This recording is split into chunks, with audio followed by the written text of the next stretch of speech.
Recording in progress. Welcome, everybody, to the Louisville, Colorado City Council meeting of Tuesday, September the 5th. City Clerk, may we have a roll call, please? Mayor Maloney? Here. Councilmember Lay? Here. Councilmember Most? Here. Councilmember Dickinson? Here. Mayor Pro Tem Fahey? Here. Councilmember Hamilton? Here. Councilmember Hefner? Here. Thank you very much. Please stand and join me in the Pledge of Allegiance. I pledge allegiance to the flag of the United States of America and to the republic for which it stands, one nation, under God, indivisible, with liberty and justice for all. Let's see. Thank you, everybody. Next up is approval of the agenda. One of the things I want to note, we have a very long agenda tonight, but most of the items are first reading. And so I'll only really announce those set the public comment period for, some of them are 2 weeks, some are 3 weeks, some are 4 weeks out. So just so you know, the last half of the agenda will not be open to public discussion. Is there a motion to approve the agenda? So moved. Second. All in favor, say aye. Aye. Opposed? That passes. Public items, on items not on the agenda and items on the consent agenda. This is a chance for anyone to speak on any item not on the agenda or on the consent agenda. Speakers are limited to 3 minutes. Please tell us your name and if you're a Louisville resident. Are you first up? Is there anyone in the chambers that would like to make any comments? I don't see any hands, and we have 3 people on Zoom. All right. Seeing no public comments, we'll move on to the consent agenda. I want to make note for my colleagues, you should have a replacement for item L at your desk there. It's an emergency land use, and so this is actually an updated version that when we approve the consent agenda, this is the one that we will be used. And I don't know if we need the attorney to explain what the difference is. Thank you, Mayor. So there are a number of revisions that I proposed when we received this draft from Boulder County, and they're mainly intended to comply with the city's charter, which substantially restricts what kind of uses and improvements can be constructed in open space. So if there are any questions, I'm happy to answer them. Well, thank you for making sure we're staying true to the charter. Does anyone have any changes to the consent agenda?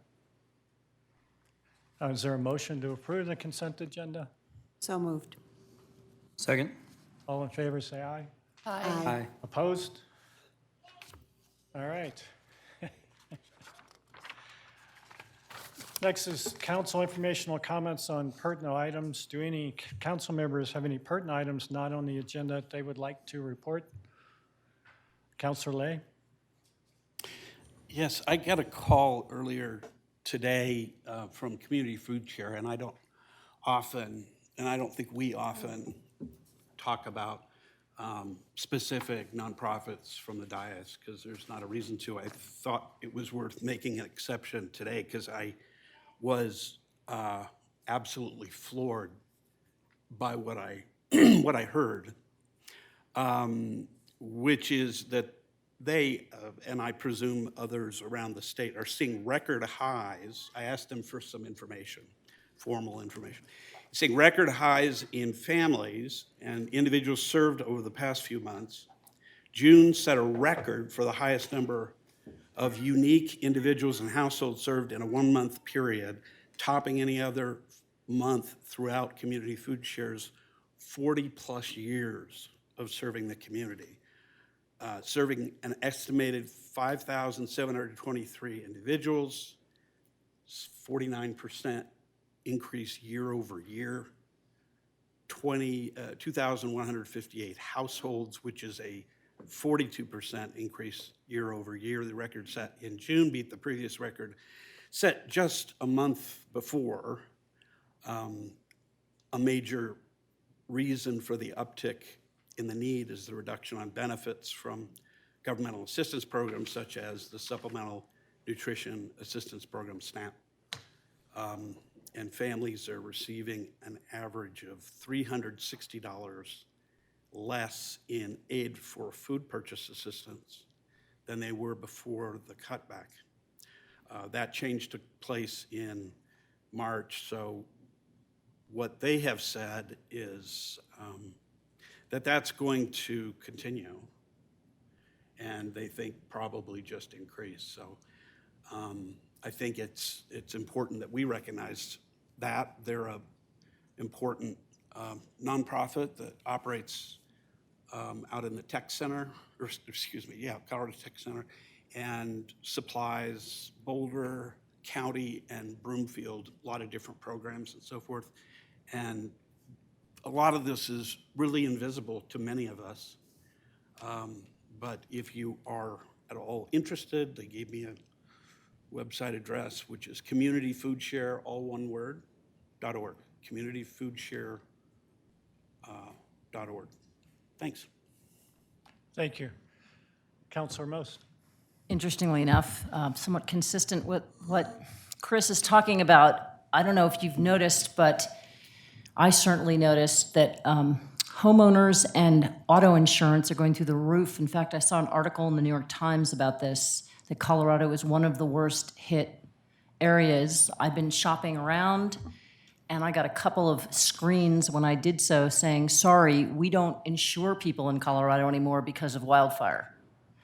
So I think that what we're going to see as a community, and having taken advantage of the community food service myself during COVID, there are a lot of people in this community who I think are invisible. And yes, it's broader Boulder and Broomfield County, but it's within Louisville too. And we are low and moderate income folks in this community are going to continue to get battered. We know the house valuations are coming up. That's going to increase property tax. Just the day-to-day living expenses for people who are just barely making it are going to be an even more significant burden. And I think it's something, as a council and a community, we just need to be aware of. There are people within our community who are struggling, and the Community Food Share is an amazing service, and we have other amazing services, and I just want to make sure that we are aware of this as a community, and we're doing everything we can to make sure whatever services are available, our community can take advantage of to help them. Thank you. Councilor Dickinson. Thanks. Just on a obviously lighter note, I just want to thank Jeff Durbin and all the staff for an amazing Labor Day celebration, the pet parade, the fall festival, everything. It was just one of those days in Louisville that we just adore so much, to have both all of our residents kind of coming down, hanging out, and having a great day, but also there's so many people, because we are the show on Labor Day. There's we're the parade. They're not in any of our neighboring towns. So we have so many people that get to come to our community and enjoy that parade and see our small town joy and event. And it was just so well put together. I'm sure a lot of you experienced the same thing. Just so well organized and well attended and fun. And it was just a really great day. So thank you for all of your work, because if you're watching, we don't do anything. It's all your guys' action, and thank you so much for putting on a great day. All right, move on to the city manager's report. Thank you, Mayor. A couple items. First of all, I'd like to introduce Sama Fox, our new deputy city manager. This is her first city council meeting. She's here. It's week three. Happy she's still coming back. She's doing a great job. I wanted to also thank staff for their work over the weekend. Our event staff, public works, law enforcement, they all put on a good face. They all worked really hard and did a great job. So thanks for noting that, and I want to share that same appreciation. Another thank you, the Boulder County Community Foundation recognized the funding that the city council authorized for private property debris removal.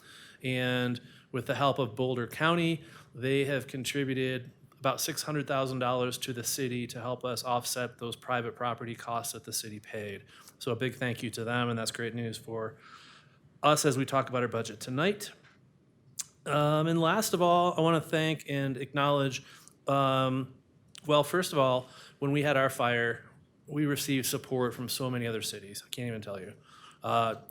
Last week or so, we paid it forward with Maui. We sent 3 of our water team members out to Maui, and they had quite an experience. I'm hoping that they can tell their story to you soon.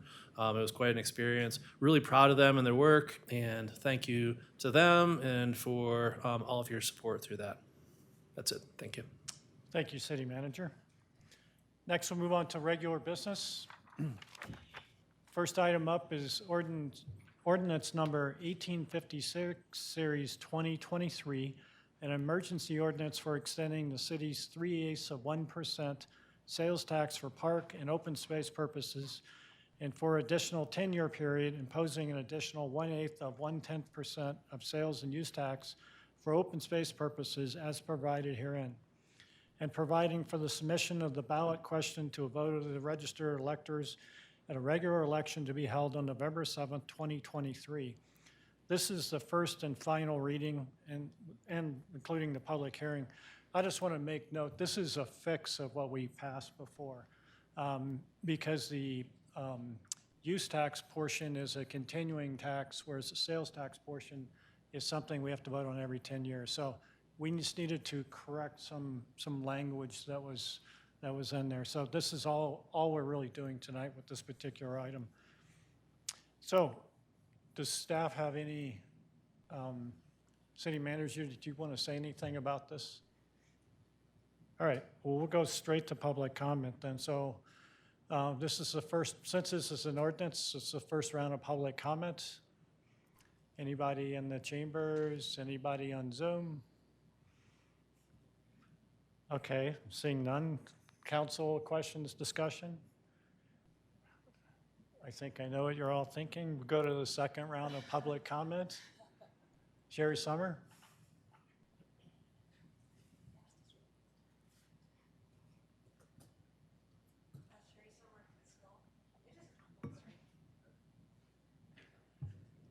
I just want to thank everybody who was involved in this process. It's just been so positive to see all of the support from council, the help from staff, city manager, and I'm just really happy to see us all work together.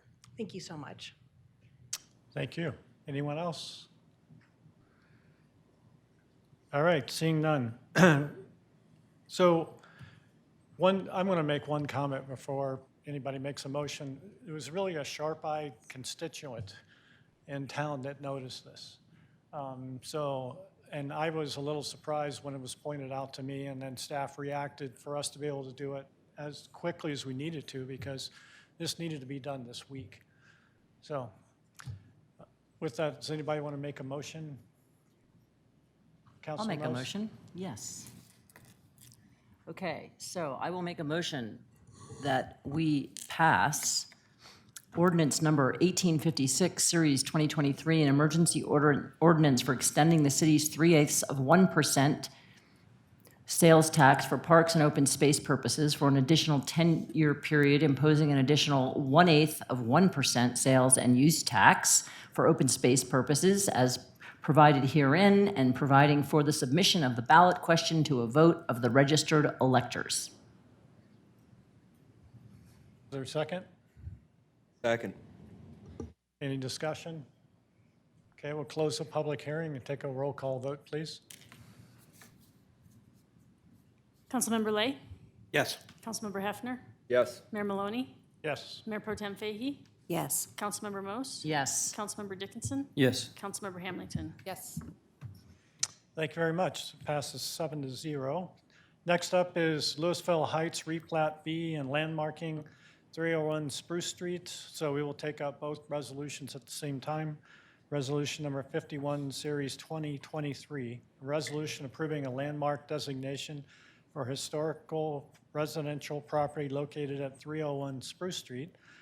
And resolution number 52, Series 2023, a resolution approving the Louisville Heights replat B, a minor subdivision to replat lots 12 through 16, block 5 of the Louisville Heights addition to create 2 lots. That's a mouthful. And I think we have a staff presentation.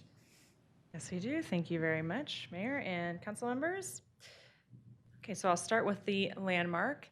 This property, this building was built in 1908. It is on the National Register of Historic Places, in which it was noted that it is one of Louisville's largest and most elaborate historic places or residences. It does meet the landmark criteria for the reasons up on your screen, which include that it hasn't changed over time, that it has architectural and social significance. And the Historic Preservation Commission did recommend approval of this landmark to City Council. So staff is recommending approval of Resolution 51, Series 2023, which is the landmark. And just to clarify that it would only apply to the western lot if the subdivision were approved, to that lot 1. So moving on to the subdivision, this is currently 1 lot. You can see at the bottom right hand of your screen. The proposal is to turn it into 2 lots, and there are modifications for 3 modifications requested. They all pertain to lot 2, so that would be the property that's not landmarked, that doesn't have the historic residence on it. And the 3 modifications are to allow a lot size of 6,755 square feet, where 7,000 is required, a lot width of 54 feet, where 70 feet is required, and a minimum lot area of 6,755 square feet, where 7,000 is required. So the proposed subdivision also has been checked for compliance with setbacks and all of the Old Town Overlay Zone District. I feel like I might have written one of those wrong. 1 and 3 seem to be saying the same thing. I think it's probably dwelling area is 7,000 square feet as I'm looking at it now, so apologies for that. I hope it's written correctly in your staff report. Okay, so staff analyzed the requests for modifications and found that it conforms with all other aspects of Title 16, that the modifications did meet the criteria. Just to run through it quickly, these modifications support the comprehensive plan and the preservation master plan, both of which contemplate preservation of buildings like this, maintains the same density as what's possible with the area currently. So it would be max 2, and per the area currently, it's also max 2 dwelling units. Maintains the character of the area by maintaining an existing historic structure. And then, of course, the unique physical condition would be that there's a house on the property that's over 100 years old, and that was definitely not created by the applicant. And there was also a table in your staff report just kind of giving you a sense of, staff finds this is comparable to lot widths and sizes in the neighborhood, even though currently it's sort of a larger lot. So with that, staff recommends approval of Resolution 52, Series 2023, which would approve the Louisville Heights Replat B and the subdivision agreement. I'm happy to take any questions. Any questions from council on the presentation? Thank you very much. We'll take public comment. Does the applicant want to say anything?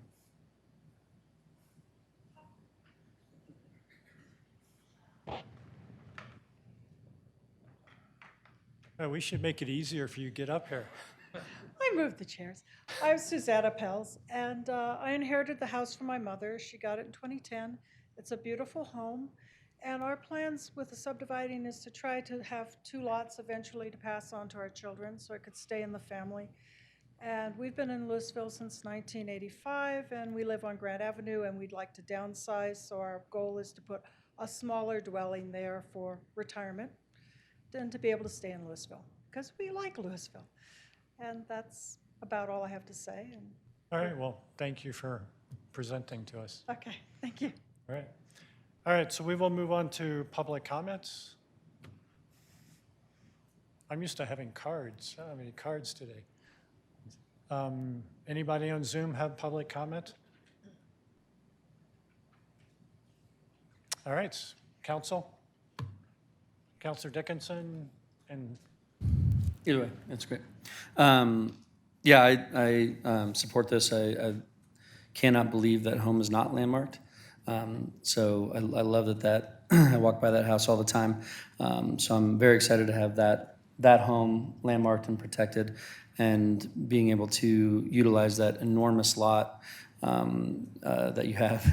It's very unusual in that area to have such a huge lot. And so being able to split that up and put a smaller home on that second lot, to me, makes perfect sense. I'm glad that staff was able to work to present something to us that, for me, just seems logical and a great path forward for you and your family and our neighborhood. So I'm in full support. Counselor Most? I just want to say I'm jealous. That is a beautiful house. I know that's probably not an appropriate comment for the land use, but it reminds me of my grandmother's house. It's absolutely gorgeous. So along with Councilmember Dickinson, I think it's a great use of the land. I think I look forward to seeing seeing what happens with the house. It's absolutely gorgeous. So Thank you. Mayor Pro Tem Fahey? Thank you. Yes, I'm going to agree with what's been said. This is a beautiful home, and I also drive by it quite frequently, trying to avoid Pine Street. And I love the idea that a home that's in this kind of condition is being landmarked and preserved forever. I just can't say enough about preserving the history of the town, which is a wonderful town. So thank you. Oh, and also, it will assist in our affordable housing, perhaps. Thank you. I just want to make a few comments. I agree with my colleagues. I think this is a terrific application. I appreciate the applicants coming forward, and working with staff. You know, sometimes we have rules about setbacks and feet and this and so forth, and this, to me, fits absolutely within the spirit of those rules, but it also helps us preserve and landmark something that really is truly important, and allows you to also build something for your continuing life in Louisville. So I fully support this. Does anyone want to make a motion? I can do that. I move that we approve resolution number 51, series 2023, a resolution approving a landmark designation for historical residential property located at 301 Spruce Street. Do you want to do one at a time or both? Second? One at a time. One at a time. Second. Three. Second. Do we have a second? Kristen. Second. Did you get Councilor Lay seconded? All right, any discussion? All right, roll call vote, please. Councilmember Hefner? Yes. Councilmember Most? yes. Councilmember Lay? Yes. Mayor Maloney? Yes. Mayor Pro Tem Fahey? Yes. Councilmember Dickinson? Yes. Councilmember Hamilton? Yes. Mayor Pro Tem, would you like to make a motion on the second resolution? Yes, I will. I propose approving resolution number 52, series 2023, a resolution approving the Louisville Heights replat B, a minor subdivision to replat lots 12 to 16, block 5 of the Louisville Heights addition to create 2 lots. Second. Any discussion? May we have a roll call vote, please? Mayor Maloney? Yes. Mayor Pro Tem Fahey? Yes. Councilmember Hamilton? Yes. Councilmember Hefner? Yes. Councilmember Lay? Yes. Councilmember Most? Councilmember Yes. Dickinson? Yes. You might have gotten 8 yeses there. Passes 8-0. That's pretty unanimous. All right. Well, thank you very much for your application. I think the city very much supports what you're doing, so thank you. Next up is discussion, direction, recommendation for budget 2024, including updated capital improvements planned for 2023 through 2028, and an updated long-term financial plan for 2023 through 2028. And this is really to set the public hearing for October 17th of 2023. So for the councilors, this is a first reading type of item.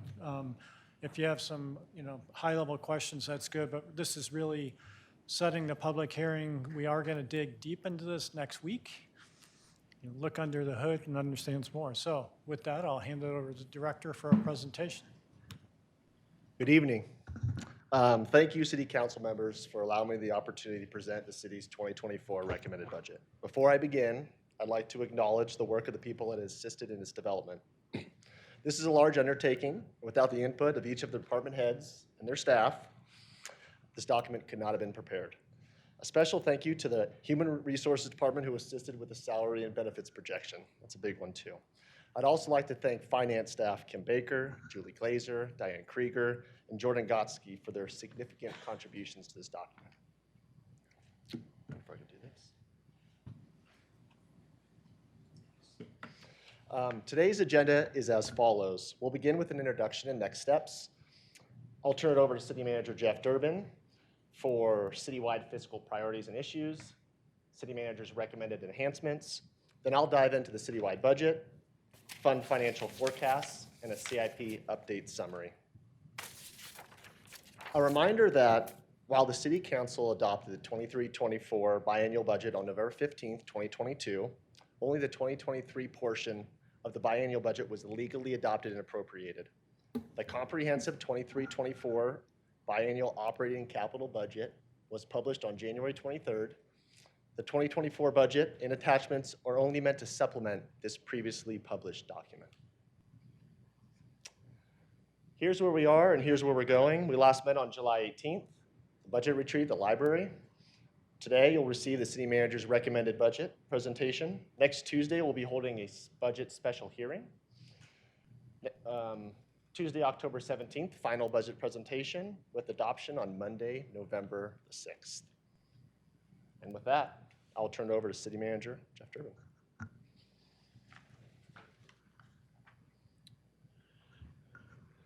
I'm just realizing we need microphones for taller people here. Thanks, Director Bailey. I would echo the same things. Last year I was here and I said it was a very unusual budget process for me. And I thanked a lot of people then. This year was relatively unusual as well. We have a new finance director, a lot of new people in finance, a lot of new directors across the organization. So I echo those same thoughts of appreciation to all their work. And Ryder and his team have been working diligently on this budget process. So a few notable priorities and issues that are driving our work with the budget. Obviously, the Marshall Fire recovery and mitigation remains important. I'm really pleased to note that we now have a recovery and resilience program manager, as well as a mitigation coordinator we just hired last week. So we have that capacity to start really making moving the needle, if you will. Open space and parks ballot measure that you talked about earlier is extremely important to the whole organization, not just parks and open space. If this doesn't pass, we'll have a lot of challenges in terms of how we pay for these operations, which will have an impact to the general fund. So we'll be watching that closely. The budget as it's presented right now is kind of a status quo on this piece. If it passes or fails, we'll be coming back with an amendment. If it passes, we'll be coming back to create two new funds, parks and open space. If it doesn't, we'll be working on our contingency plan, which is basically draining the fund balance while we work to figure out where we're going from there. So that's important to us, obviously, from that perspective. Commitment towards sustainability and decarbonization of city facilities. You heard a presentation really recently about our internal decarb and soon about our community decarb work and sustainability across the organization. Economic vitality is a priority for council in your draft work plan at the moment for next year. It's also really critical to our ability to pay for services and programs and projects because sales tax revenue really is the big revenue stream for the city's operations. Affordable housing. This is something you have expressed a lot of interest in. It's on your draft work plan as well for next year. And we are currently working on a affordable housing study and strategic plan, hoping to have that wrapped up by late November, December, which will provide a real roadmap for where we go next year. Office space. We're out of space. My new mitigation coordinator, I don't know where I'm going to put her just yet. That's where we're at with office space. So we're currently in the process of looking at renting space. It's not cheap to rent office space, but we've got to find a place to put people. So I'll be coming back to you with more on that in the near future. Personnel expenditures, other than projects, this is our big expenditure, and personnel expenditures are outpacing revenues. Benefits, competitive labor market, all those things drive personnel costs. Superior Library IGA, this is on here. You had a meeting with the Town of Superior Town Board, and I think it was June, and they asked for basically an evaluation of what they're paying for the library service. Is it the correct amount? There is a scenario where they withdraw and do their own library. If they do that, that's $350,000 loss in terms of revenue to our library, and we really don't have room in our operations of the library to downsize. So that would be a tough nugget for us to figure out. So we'll see where that conversation goes. Some enhancements, high level again, to share with you. IT, information technology, our new IT director has identified some security risks that she's working diligently to address. IT, our laptops is mission critical. As you know, I mean, we had a broadband outage over Thanksgiving last year, another one earlier this year, and it really shut down our operations in a lot of places. So security is a priority. She's got some good plans in place. It's gonna cost some money. Police department server upgrade. This is really a 2023 project. If you wanna see what a server room should not look like, Chief Gutierrez has an example to show you. So we're in the process of cleaning that up, because if a server like that goes down, that's a problem for PD for a lot of reasons, obviously. Public safety, also in the police department. We previously had a co-responder program. That contract expired at the end of 2022. We're in the process of moving to another provider, and then we had a lot of transition in the department. 2023, we have not had that program, so Chief is working on bringing that program back in 2024. It's a great program and provides us a lot of coverage, so you'll be excited to hear about that. But like everything else, it costs money. Police department taser program. In the past, we would buy tasers and take care of maintenance. All of our tasers are, as I understand it, out of warranty at this point, and we need to do something about that. Non-lethal tools are super important, I think, to our work, and we'll be moving to more of a service / subscription type program. Parks and open space. In addition to the tax question, in the budget there is a Parks, Rec, Open Space, and Trails master plan proposal. We really need to update that. The plan we have today is 2010, I believe, 2012, so it's 11 years old, and we need to update that work. Mitigation efforts this year, we've done a lot of things like regenerative agriculture, mowing, and so forth. Next year, we're proposing additional expenditures to do more. I think it's end of October, the wildfire risk assessment report will be coming to you, and that will help inform what those specific programs are.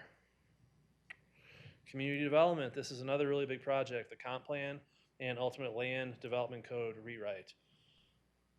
Finally, office space planning and rent, I already mentioned that. Personnel, we've had a lot of requests for people. Everybody really wants more people. These are the positions that are currently in play with the 2024 budget. Recovery, resilience, and mitigation, those are actually new positions this year, both grant funded for a period of time. Those are in the budget also for next year. Sustainability coordinator, that's a new position this year, funded by bag tax revenues. That's also in next year. Communications, this increase from a variable position is Ryan in the back room, who does all of this for you. There's a new state statute that requires us to broadcast like this for municipal court. So we'll be increasing Ryan's time to cover that. And there's also the capital costs along with that too. IT, Public Works utility position. This is a utility position, water and sewer, that would be housed in IT. IT does a lot of work servicing utility things like water meters and all those type of things. So this is a position that will help with that, living in IT. Financial analyst, Ryder could use some help. And communications marketing, we're having a lot of conversations right now about how we speak better with one voice throughout the organization and streamline things. So we have one variable, which is a part-time position, currently proposed. With that, I'm going to throw it back to Director Bailey. All right. Thank you, Mr. Durbin. This is my first budget in the city of Louisville, so I'd like to start at a very high level. Broken out by program, here are the 2024 recommended budget expenditures for 2024. We'll start on the bottom in the blue slices of the pie. Nearly 50%, half of the budget, is public works transportation and utilities. Public works transportation are things like engineering, transportation planning, street maintenance, including the pavement booster program, snow and ice removal, sign maintenance, streetscapes. And utilities are water, wastewater, stormwater, and solid waste. Going clockwise on our pie, about 16%, 1/6, are parks, open space, and recreation. Parks is parks, conservation trust, and a cemetery. Open space and trails, and then recreation, which includes the recreation center, Memory Square pool, and golf. Continuing around, cultural services includes our world-class library, museum, art center, and Steinbach Pavilion. Economic vitality is next, about 1%.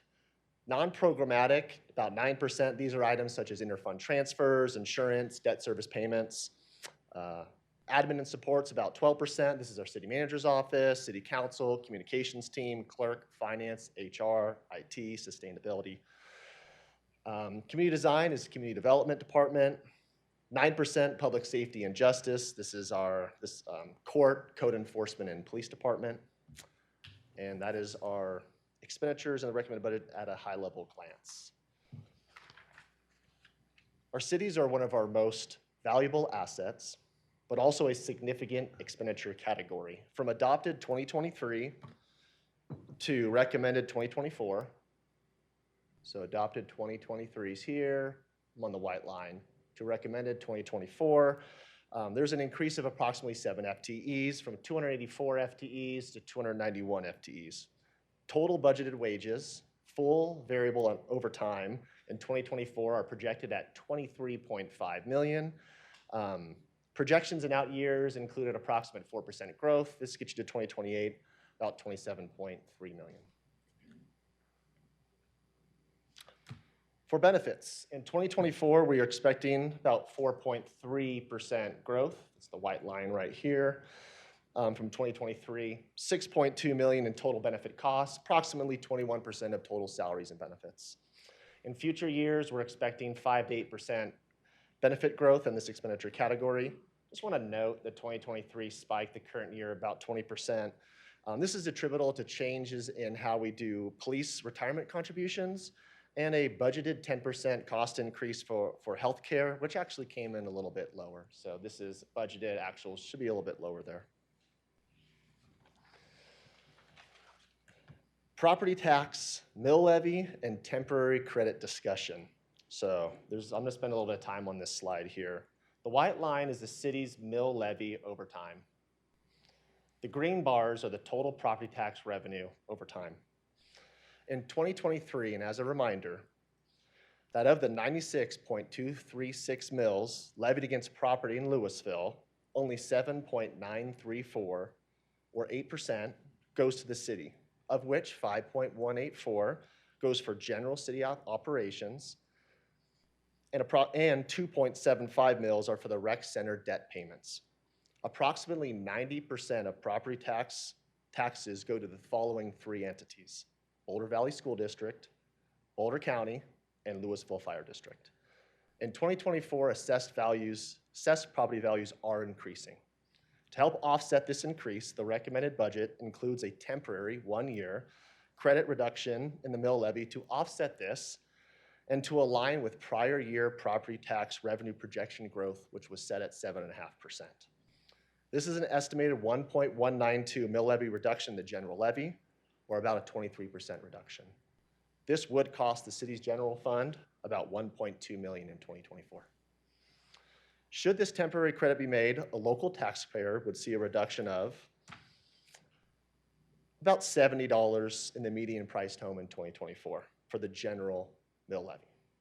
Furthermore, it is being recommended to temporarily reduce the rec center debt levy by 1.375 mills 2024 and reevaluate this levy in 2025 and beyond to better align with annual debt service payments and adhere to Tabor laws.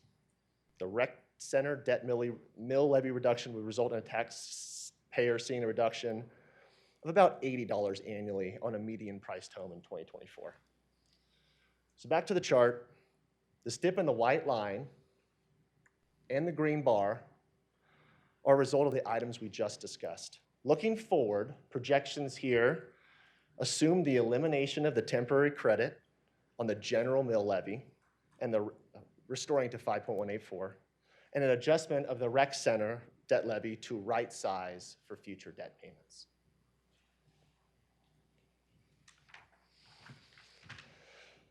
Now a trend of the city's sales tax revenue, exhibited by the white line, which is the percentage growth year over year. There's been significant volatility in recent years, starting with the drastic drop in 2020 from 2019. We saw an 8% decrease in sales tax revenue due to COVID. This was followed by a sharp rebound in 2021 of about 16%.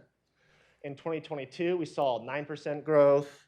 In 2023, we're projecting a 10% growth. And for 2024, we're budgeting 5% growth, about 3.5 in the out years of the model. For comparison purposes, and because of the uncertainty regarding the upcoming open space and parks sales tax ballot measure, the passage or failure of that measure is not factored into this model. Here are a summary of 2024's inter-fund budgeted transfers. This is unchanged from the 23-24 biennial budget and from July's budget retreat. Per city reserve policies, found on our department's website, the general fund subsidizes the following: Open Space and Parks Fund, Cemetery Fund, and Recreation Fund. In the next row, you can see that the Cemetery Perpetual Fund sends money to the Cemetery Operations Fund. The Historical Preservation Fund sends funding to the General Fund for operating and administrative support. The Capital Projects Fund sends funding to the Recreation Fund. And lastly, developed impact fees collected are distributed to Parks and Public Works on actuals collected and for projects eligible for such funding. Okay, over the next dozen slides, I will touch on 6 of the city's major funds, beginning with the General Fund, which is where many of the city's basic services are located.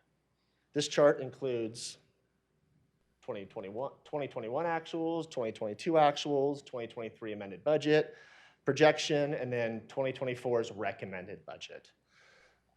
Notable items on this chart: taxes in the general fund increasing by about $800,000. This is being offset by fewer or lower building permit revenue. For expenses, personnel costs increasing by about $1.2 million. Also notable, inter-fund transfers. You can see a drop of about $3 million. In this year and in the previous year, $6 million in total, $3 million annually was transferred from the general fund to the capital projects fund. This transfer is not planned in 2024. Here we take a step back. We see the general fund forecast. This has been updated since the budget retreat. The forecast shows estimated revenues in the darker green, expenditures net of turnback in the slightly lighter green, and ending fund balances in a yellowish green.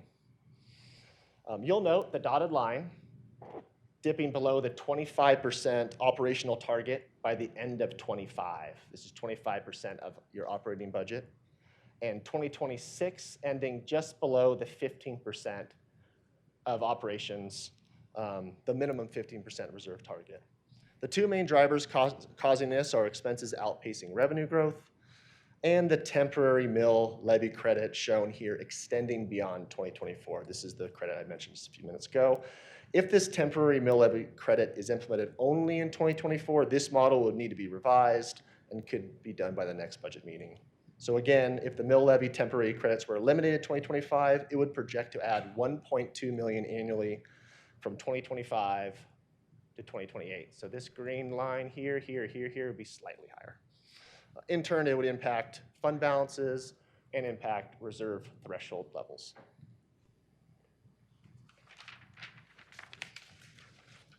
Now on to the Parks and Open Space Fund, which may look very different depending on the outcome of the November 7th ballot question. However, for this reason and for historical comparison purposes, a status quo budget is being presented. Notable on this chart, taxes increasing by $200,000 or 6%, expenses, personnel going up 193,000 or 7%. Capital expenditures are variable year to year and tend to demonstrate variances. And this year we had actually an externally funded capital project, so there's another variance there. The Open Space and Parks Fund forecast has also been updated since the budget retreat. This forecast again shows estimated revenues, estimated expenditures net of turnback, and ending fund balances. You'll notice the trend line dropping below the minimum 15% target reserve in the end of 2025, ending in 2028 with a deficit of $1 million. Over the next 5 years, approximately $2.5 million in parks capital projects are projected to be expended by this fund. Staff may need to reevaluate how parks capital projects are funded. However, with the future of this fund in flux, depending on the upcoming tax measure, we'll likely need to await the outcome before further and deeper analysis can be performed.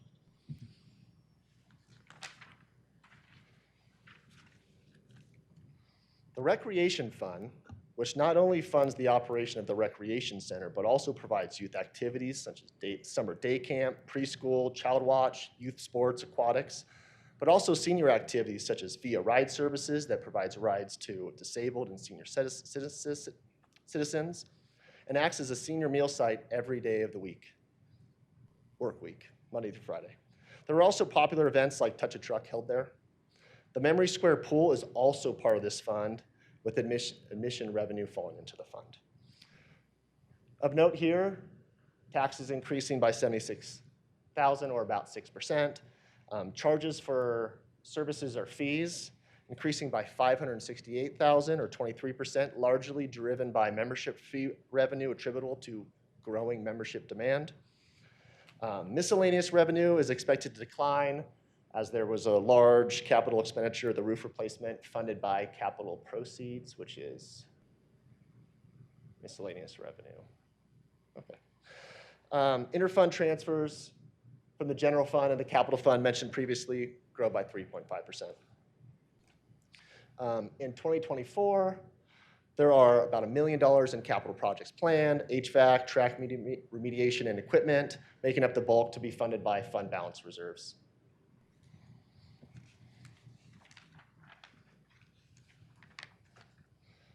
The projected fund balance at the end of 2024 in the Recreation Fund is about $2 million, which exceeds the capital asset renewal and replacement target of $1.9 million.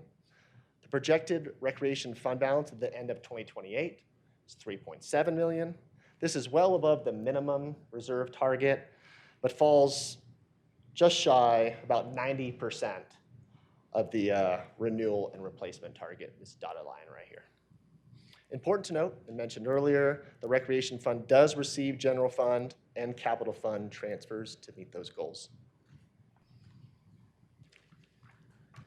The city continues to place significant emphasis and resources towards our capital infrastructure. Notable for 2024, notable within the 2024 recommended budget, $1.5 million, this is tough to read, $1.5 million for sustainability and decarbonization of our city facilities, nearly $10 million for transportation, including our pavement booster program and State Highway 42 corridor improvements, and $4.9 million for generators at critical city facilities, of which over 80% is grant or externally funded. On this slide, it again demonstrates the significant amount of capital projects planned in 2023 and 2024, over $40 million in total, tapering in out years. The projected fund balance is estimated to hit a low in 2026 of about $1.2 million, but by 2028, fund balance is projected at $5.7 million. For more detail on all projects planned, please refer to your packet with the updated CIP summary. I'll talk about that a little bit later. But for the full complete plan, please refer to the 23-24 biennial budget posted on our website, which includes detail on every single project in the CIP plan, over 100.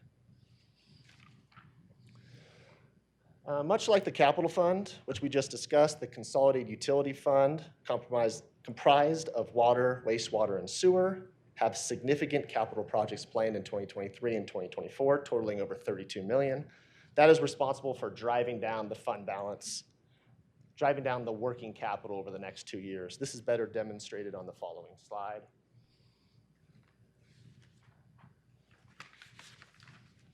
You'll note here the consolidated funds fund balance ending balance in 2022 was significant and over 30 million. And that you'll notice that's being utilized over the next 2 years. So the light green, yellowish fund balance bar dropping to 2024. This is because of the significant capital plans, projects planned. This is all happening with the expectation of the reserve to maintain at least a 25% minimum working capital balance. So it's dropping, but it's maintained above the working capital reserve.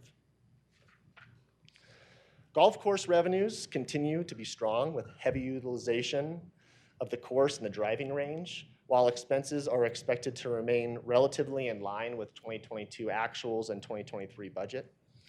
Per our fiscal reserve policy and beginning in 2021, golf course capital outlay will be funded through the Capital Projects Fund. In 2023, you can see roughly $730,000 of capital being shifted out of the golf course fund into the Capital Projects Fund. In doing so, the projected fund balance went from negative $47,000 to $690,000.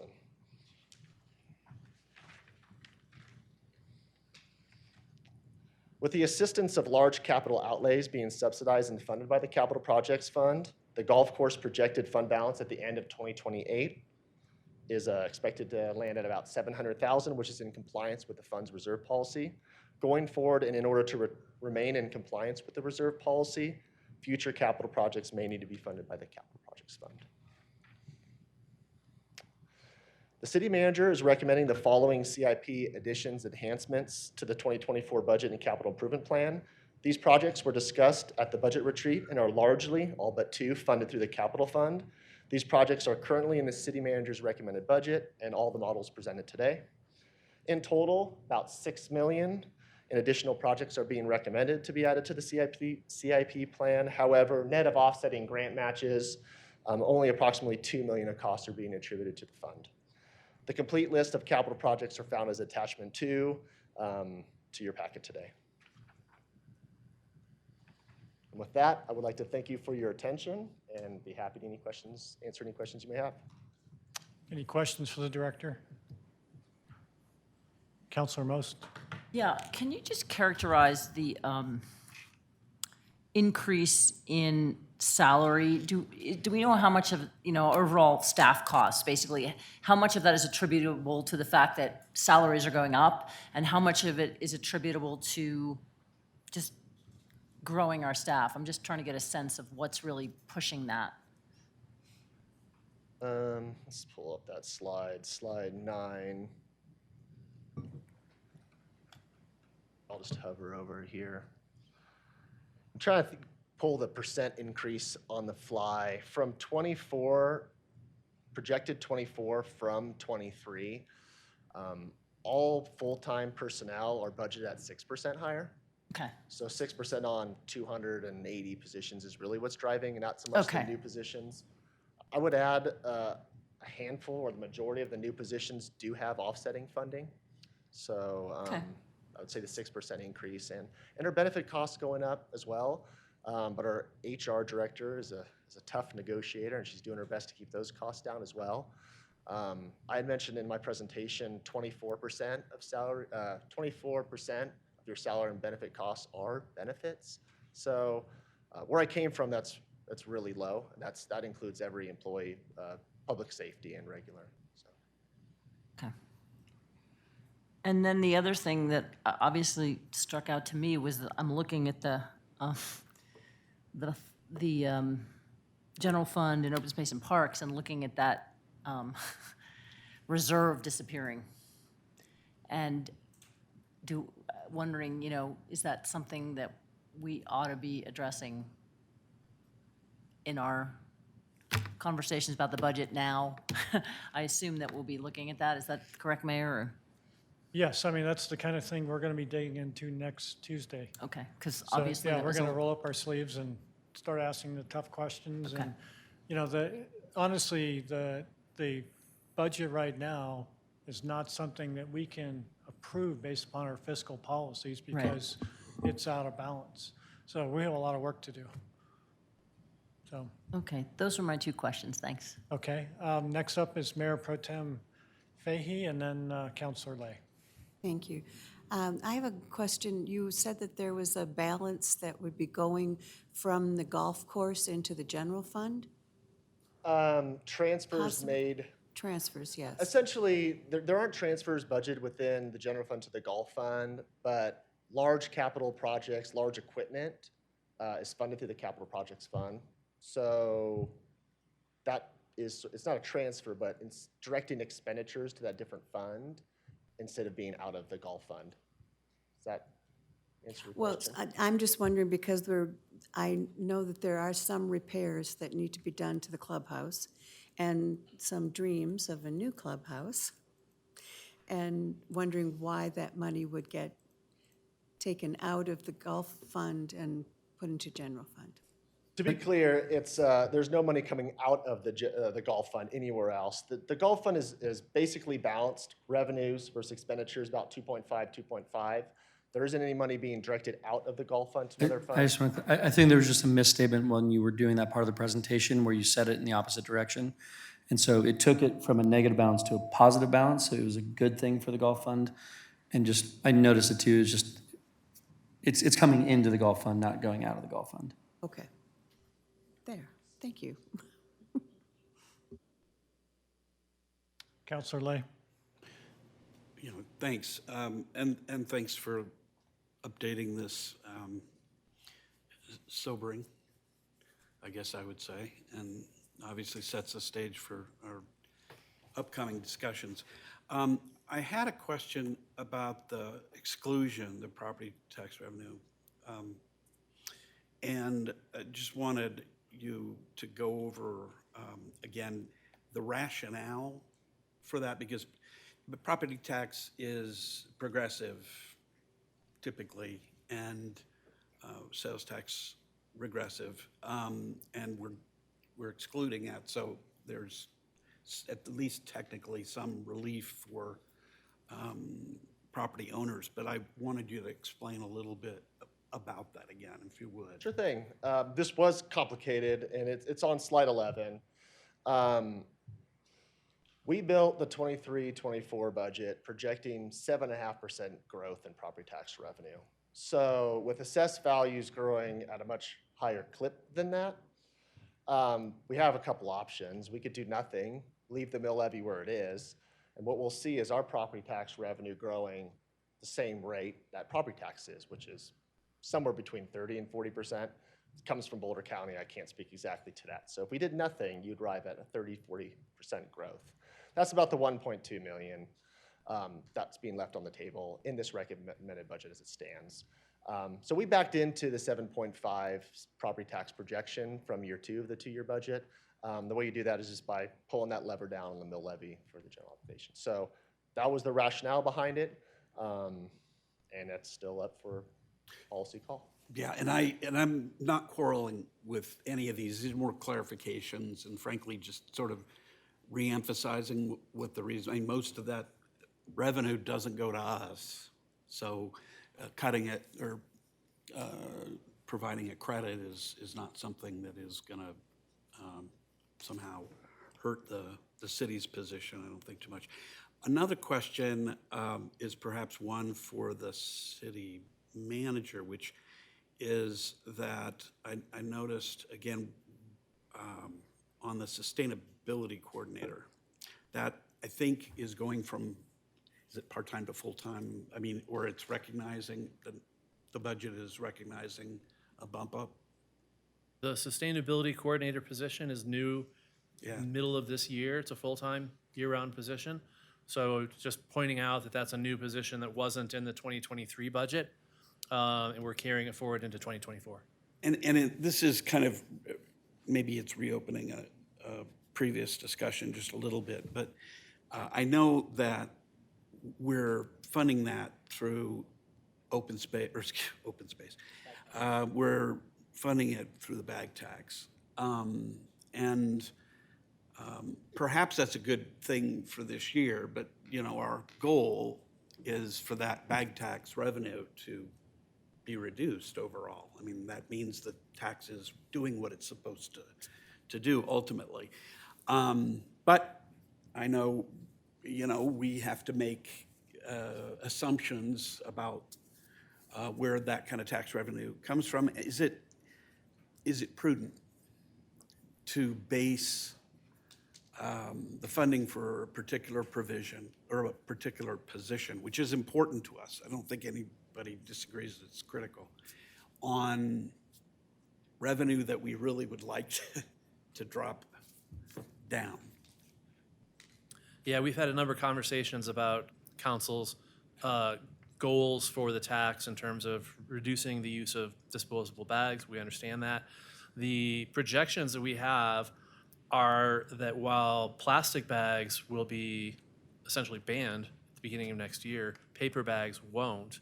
And our projections, based upon a lot of math that riders people and our sustainability people have done, it's the drive-through restaurants they're going to continue to use bags, and that's a significant number of bags with especially our drive-through type restaurants. So we project ongoing $100,000-ish in revenue in future years, unless or until our bag reduction programs are successful with things like reusable containers, and that's the programs that we're piloting right now. Yeah, and I appreciate that, because I think that's what you're suggesting is the revenue stream is pretty robust. I mean, it doesn't appear to be going away anytime soon, so it's not, we're not sort of betting against ourselves in some ways. Right. I'm also this is another question about staffing on open space. I mean, there was, and I'm looking back at, I guess it's page 367 of the packet. And there's some discussion there about ongoing dialogue within staff about how much staff is needed and so forth. And obviously, that's pretty critical. Actually, I take that back. I take it back. Office space, not open space. Office space is what I'm talking about. But you've been talking about sort of figuring out what needs and ultimately what the solutions are. Are we going to see those needs and solutions soon? Yes, I was hoping to talk to you about those next week and see what your temperature is on those. We have not started any real formal lease negotiations or anything like that yet. It's a significant expenditure. We have things we need to balance. We need space. But I wanted to see what your pulse was going to be next week before moving too far on that. And one last thing has to do with, thank you for your indulgence of my questions here, all of you. Let's see, it's page 388, but it's your slide on citywide budget at a glance. I think it's page 4 of the presentation. If you wouldn't mind bringing that up. Of the PowerPoint? Please. What slide? I think it's 4. The pie chart? It's the citywide budget at a glance? Yeah, it's 8. Sorry. I got it. Oh, no, yeah. You gotta hit the. There's a 4 at the bottom. There's several numbers there, but you're right. It's 8. It's very tiny on my screen.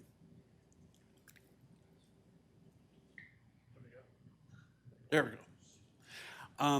And I recognize this is a programmatic breakdown. Do you know offhand, if we set that aside, what percentage of our budget is personnel costs? Of our total budget, I will try to give you something right on the fly, probably around a third. Thank you.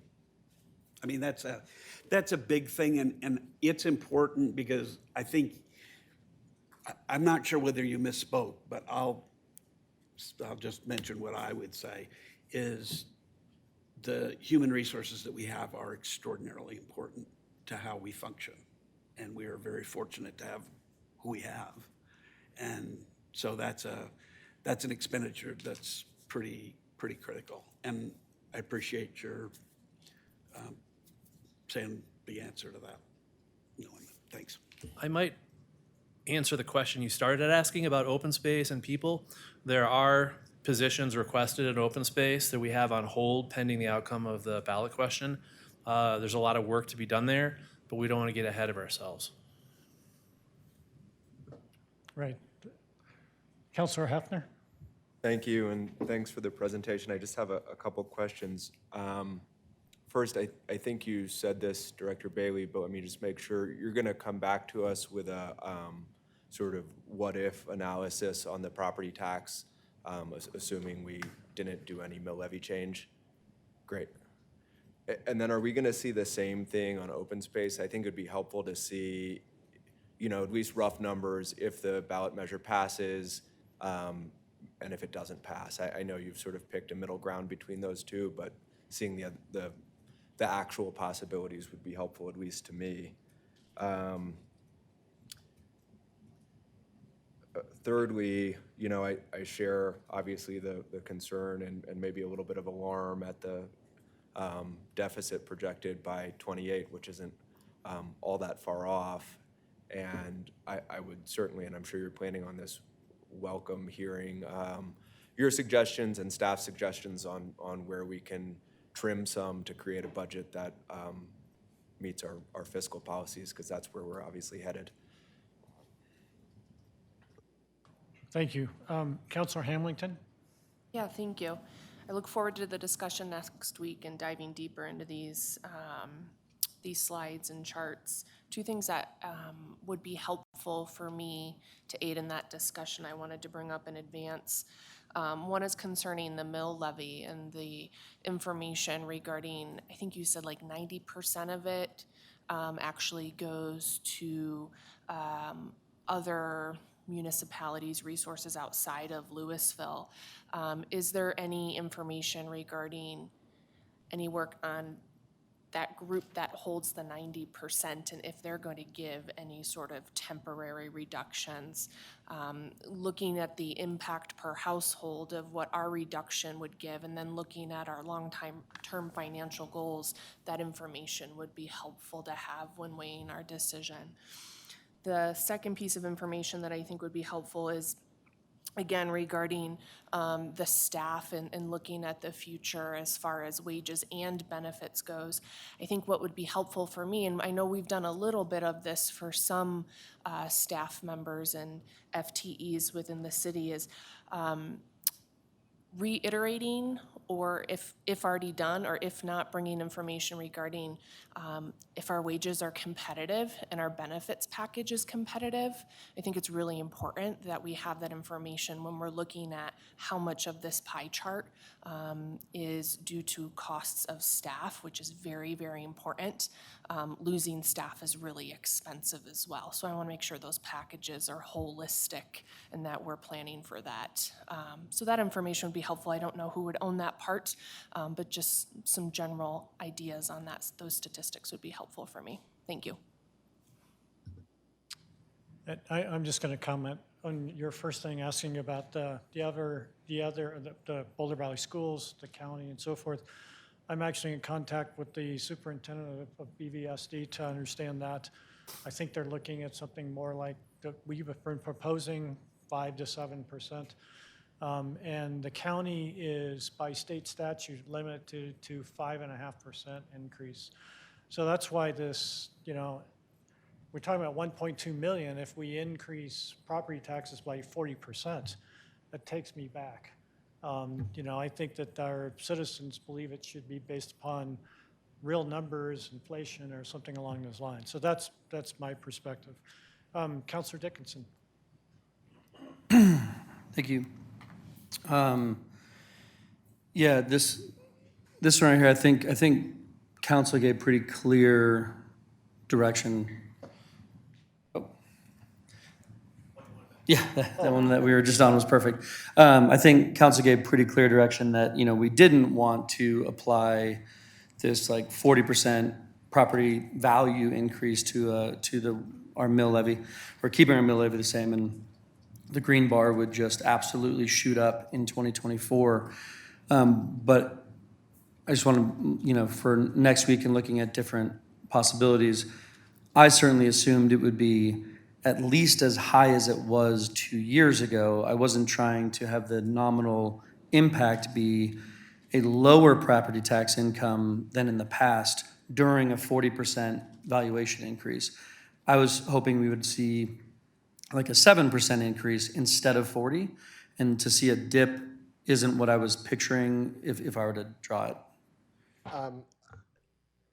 The reason why this is dropping below is because two things are happening. We're cutting the rec center debt, mill levy debt in half at the same time. So if that mill levy, the rec center levy was at the same rate, it would have been higher than 2 years ago. So two things are happening the same. Okay, so yeah, I think being able to see that, because I was running those numbers too, we're just comparing the 5.1 to 3.9, and it isn't as drastic of a drop from previous to now. There's still that drop from what we could get if we just kept our mill levy what it is. That's the 1.2, right? The difference between like, well, gosh, if we just kept it, we'd make 1.2 million more. But if we're making this adjustment, how does it compare year over year? Which I think was the goal you were going for, is saying like, well, year over year, we're trying to stay pretty flat in what we actually bring in. But still, I'd like to see that 7%. So just a deeper dive into those two, separating them out, because yeah, one's for the rec center and one's for general fund. And yeah, like one of the mills that we pay is, I think, 10.5% to the fire district, right? So just from a point of reference, twice as much to the fire district than to the city of Louisville in our property taxes, right? And I don't know if they have plans to cut their mill levy in the same way. I know it just went up. But then I'm confused because this has us bringing the mill levy back up. But then I thought the general fund, one of your explanations was that it's not assuming it comes back up. So are these just in conflict with each other? They're in conflict. Okay. In this one, it shows as 1 year. I showed it continuing in the out year with the Okay. general fund deficit growing. So I'll tweak that if the direction is 1 year. Because over 4 years, 25, 26, 27, 28, that's $5 million. So the other concern I have with this approach is the 24 to 25 year. So from an optics perspective for our residents, they know why their property taxes are shooting through the roof this year. It's because the valuations went up.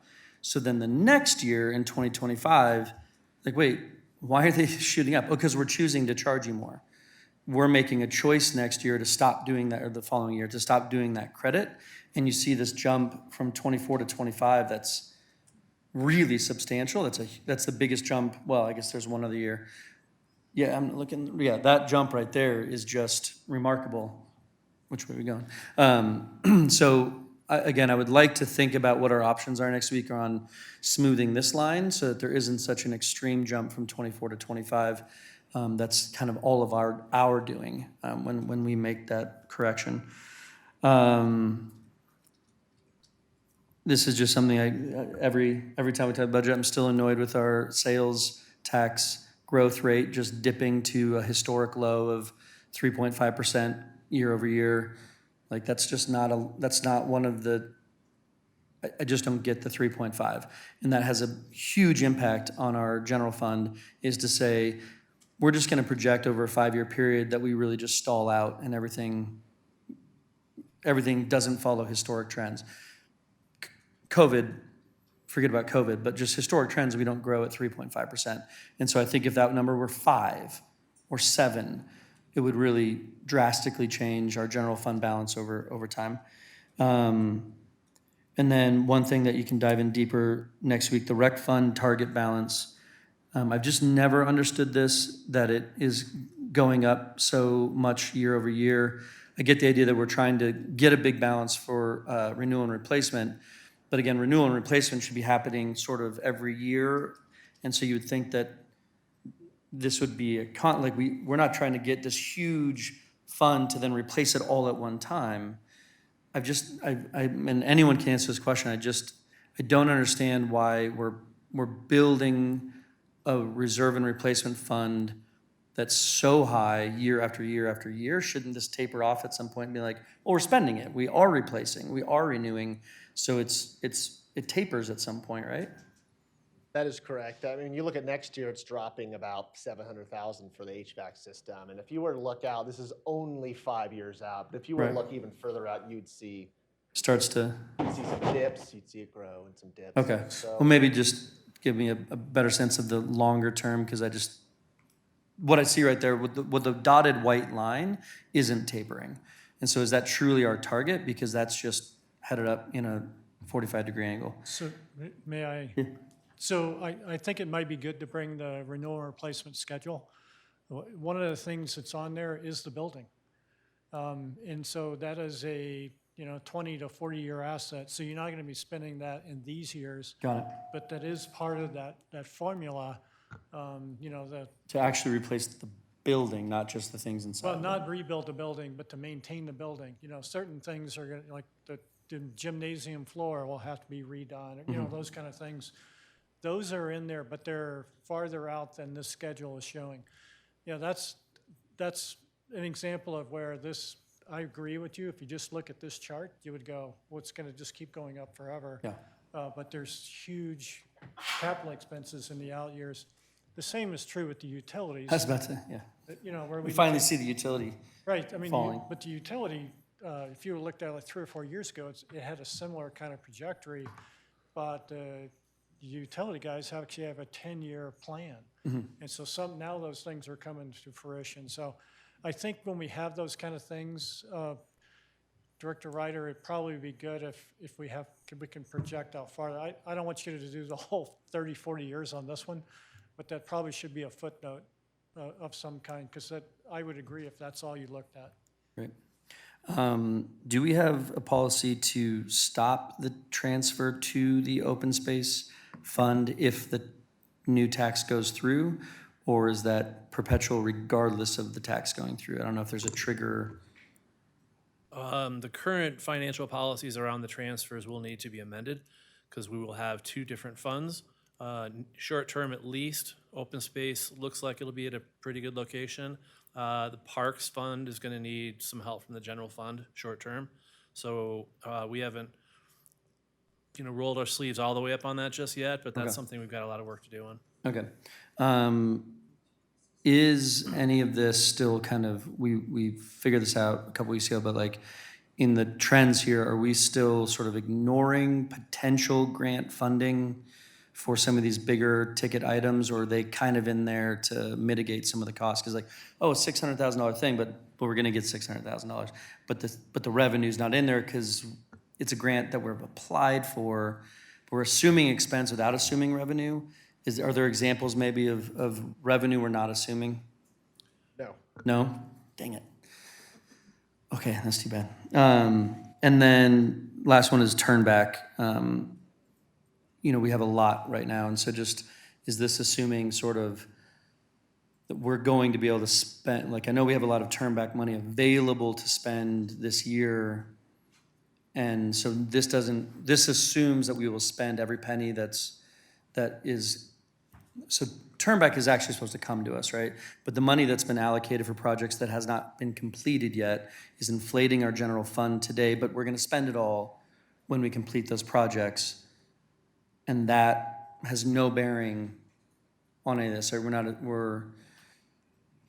Operational turnback is factored into these models. So when we look at our green charts, we look at the expenditure column, it is lower than your adopted budget. So it does assume some funding being turned back to that fund. Okay. Operationally. Capital projects are a little bit different. Those are carried forward to subsequent years where the work is being done. But for operational turnback, that is shown, that is ran through the model. So your stacks would look even further apart if we. If we didn't, it would be worse if you didn't have that in there. Correct. Okay, great. I'm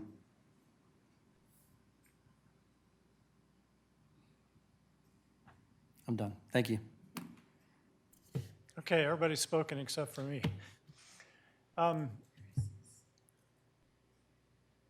Did you have more, Councilor Lay? Let me say a few things. How about after you? If there's anything left. say it all. All right. I doubt that. You know, I think that we have a lot of work to do. And, you know, every one of these funds just about shows a deficit. And you know what? I know some of you are alarmed, but for me, it's like, oh, okay, now we'll get the energy to figure this out. Because we actually do this every single year.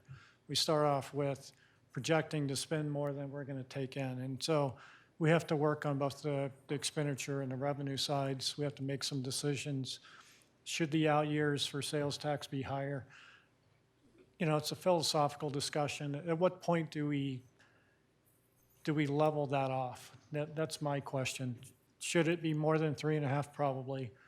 7? I don't think so. But you know, we're just making up numbers now. You know, we're coming up with some level of comfort. But with regard to the open space parks task force, the assumption was made that the transfers would be maintained. And so and then with the additional 1/8 of 1% going to open space, there are also commitments made in the ballot issue and in the ordinance that it would fund newer programs in some areas, for example, that haven't been addressed. For example, in open space, we currently have $150,000 for maintenance of all of open space. $150,000. That's, you know, we spend $250,000 on outreach and education programs. I don't think that's the right balance for what the community is looking for. So I don't think there's a source there, is what I'm saying. I think that commitment is made, and the way the ordinance was written is that those funds we currently are supporting will go to those programs. So anyway, I don't want to go any deeper because I think that, I think splitting the mill levy charts would be really good. You know, there's always the philosophy on, do you lower the mill levy to just meet the bond payment, or do you pay off the bond early? You know, so I think that's one of those policy discussions we can make. We've been working under the assumption up until this year that we would, you know, it would go up by whatever the 5 to 7% is, and then we would just pay off the bond earlier. So that's another way of looking at that. But as far as the property taxes, I think that I personally, in meetings and from the dais and during budget discussions, is that those would be maintained based upon the budget that we set forth for those. So thinking that we're going to raise property taxes by 40% is a complete non-starter for me, and I think it would be for the citizens. But anyway, next week we roll up our sleeves and get deeper. We probably will have another one of those sessions in September or October. So Councilor Lay and then Councilor Most. 2 points. One is I had a visual on the fire chief during the question of whether mill levy was going to be changed or not. It might be by the fire, so that the chart on page 11 of your presentation, it would just be good to know what the impact, if any, is going to be on the fire department. And that would suggest it would be great to have the fire chief at that meeting if we could, or at least get his input beforehand. And that may be already something you're doing. Yeah, the mayor and I are working on that as we speak with the other entities. Excellent. The second thing is just if we could go back to the sales tax revenue. It's 12. I want to focus just for a second on that dip during COVID, because right in there this is just after the Wayfair decision that the Supreme Court made. One thing that would help me is it possible to do a chart like this and find some way to exclude outside sales tax, just for comparisons purposes?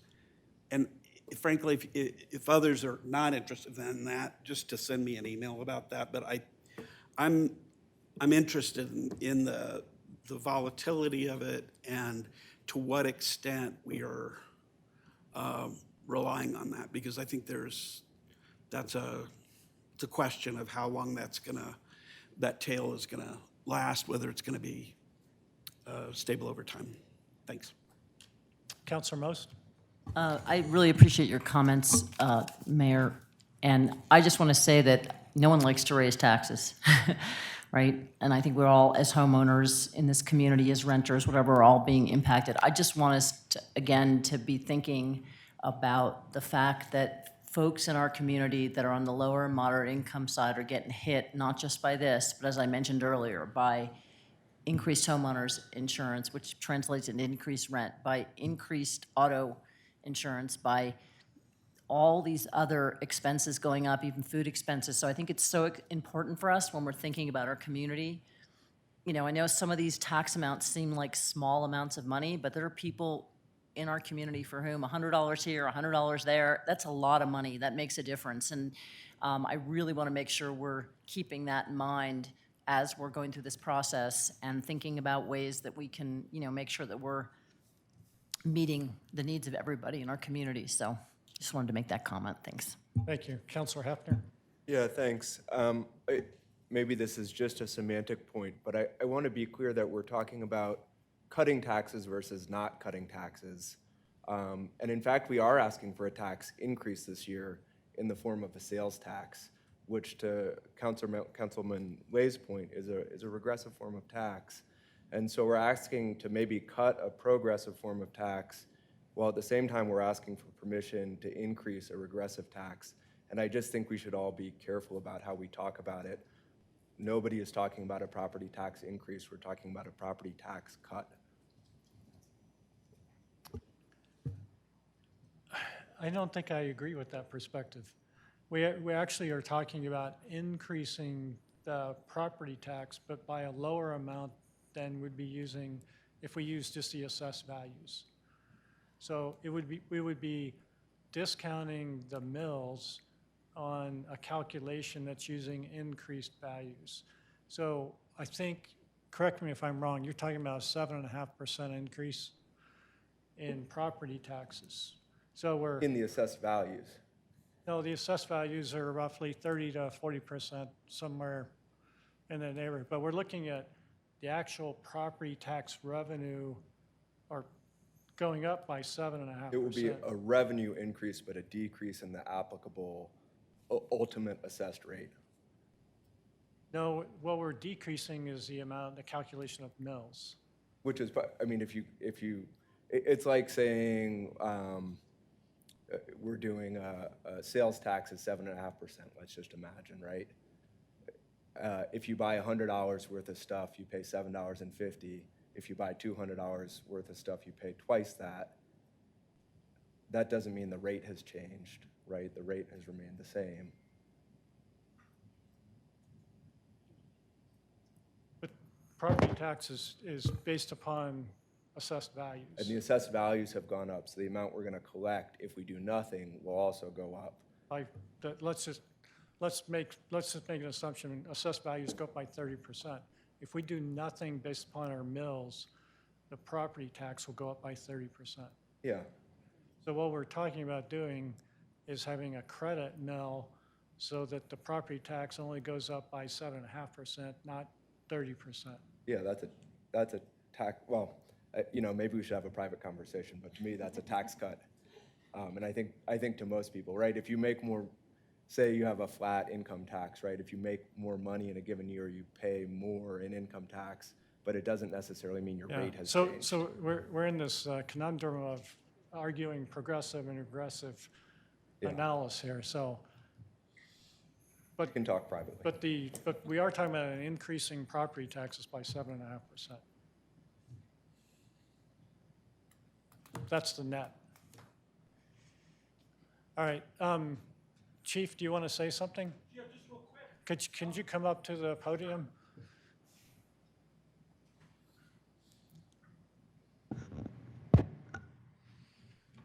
There's a John Wilson Louisville Fire District. There's one thing that everyone's missing, and that is the rate is going down. The assessment rate for your house has gone up, but the rate that they calculate is going down on commercial spaces and on residentials. So you have to consider that too. And I don't think anyone's considered that quite yet. That's what we're considering. And that's why I'm shaking my head that at this point, I've been told that I have to cut 10% of my budget. But that 10% was from a state level. And so of course, Boulder County's rates are a lot higher than a lot of the rest of the state.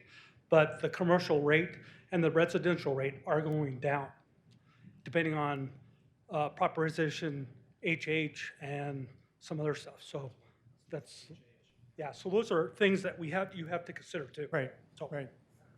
That's part of the problem with the timing, all of this too.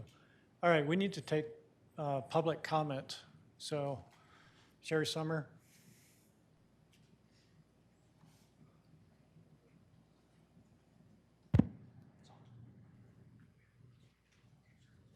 Sherry Summer, Louisville. I just wanted to make a statement. I don't think the property tax is purely progressive, because if people own a home and they rent it, they'll pass the tax on to their renters. I wanted to ask Director Bailey, will homes be saving on average $150 a year or $150 a month?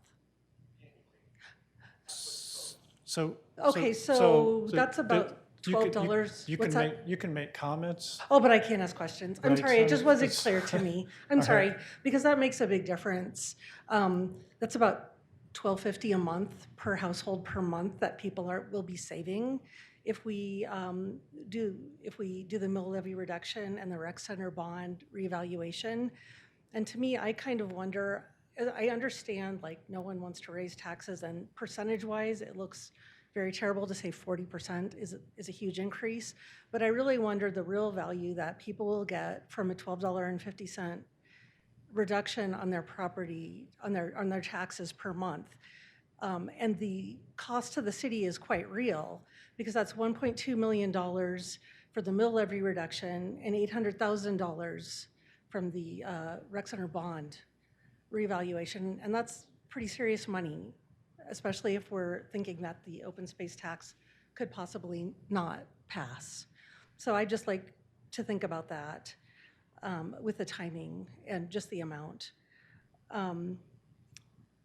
I'd also like to ask about the amount set aside for decarbonization. I believe that was $1.5 million.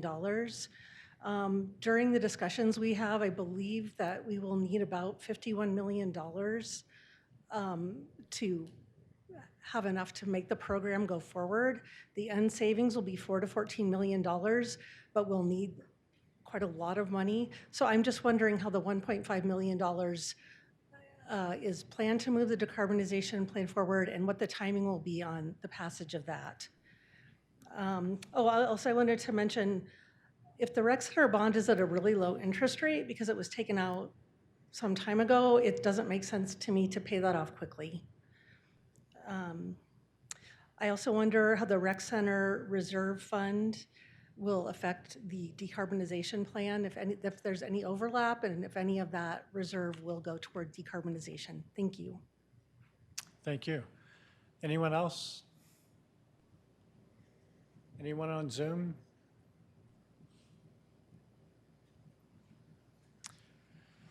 Okay, so we need to take a voice vote on this to set a public hearing for October 17th. So I'll make a motion that we set the public hearing for the budget on October 17th, 2023. Second. All in favor, say aye. Aye. Opposed? All right, thank you very much. All right, the next are all first readings, so I'm going to be doing a lot of reading up here. First is ordinance number 1857, series 2023, an ordinance amending Title III of the Louisville Municipal Code concerning the city's tax and business assistance program set forth in Chapter 3.24, and to add a new Chapter 3.25 regarding enhanced assistance for aerospace businesses. First reading, set the public hearing for September 19th, 2023. So I'll make a motion to pass the ordinance. Do I have a second? Second. All in favor, say aye. Aye. Next is ordinance number 1858, Series 2023, an ordinance amending Title 17 of the Louisville Municipal Code by the addition of Chapter 17.26 titled Outdoor Lighting. This is the first reading, set the public hearing for October 2nd, 2023. So I'll make a motion to pass this ordinance. Have a second? Second. All in favor? Aye. Opposed? Next is ordinance number 1859, Series 2023, an ordinance amending Title 17 of the Louisville Municipal Code by creating a new section 17.16.350, establishing procedures and criteria for concept plan review. This is the first reading. Set the public hearing for October 2nd, 2023. I make a motion to pass this ordinance. Second. All in favor? Aye. Opposed? Next is ordinance number 1860, Series 2023, an ordinance repealing the prohibition on pit bulls contained in Section 6.12.160 of the Louisville Municipal Code. This is the first reading, setting the public hearing for October 2nd, 2023. I make a motion to approve this. Second. All in favor, say aye. Aye. Opposed? This is fun. Ordinance number 1861, 2023, an ordinance amending section 2.67.020 of the Louisville Municipal Code, reducing membership of the Recreation Advisory Board. This is the first reading, set the public hearing for October 2nd, 2023. I'll make a motion to, do I have a second? Second. All in favor? Aye. Opposed? Ordinance number 1862, Series 2023, an ordinance amending Chapter 2.20 of the Louisville Municipal Code concerning the Art and Culture Advisory Board. This is the first reading, set the public hearing for October 2nd, 2023. Make a motion to pass this ordinance. Second. All in favor, say aye. Aye. Opposed? Ordinance number 1863, 2023, an ordinance amending Chapter 2.20 of the Louisville Municipal Code concerning the Historical and Museum Advisory Board. This is the first reading, setting the public hearing for October 2nd, 2023. I make a motion to pass this ordinance. Second. All in favor? Aye. Opposed? Feeling powerful, Dennis. Now, I feel like I'm boring. City Attorney's report. Thank you, Mayor. I have no report this evening. Thank you. Thank you for your support on the things that we had to deal with tonight and getting it done in a quick manner.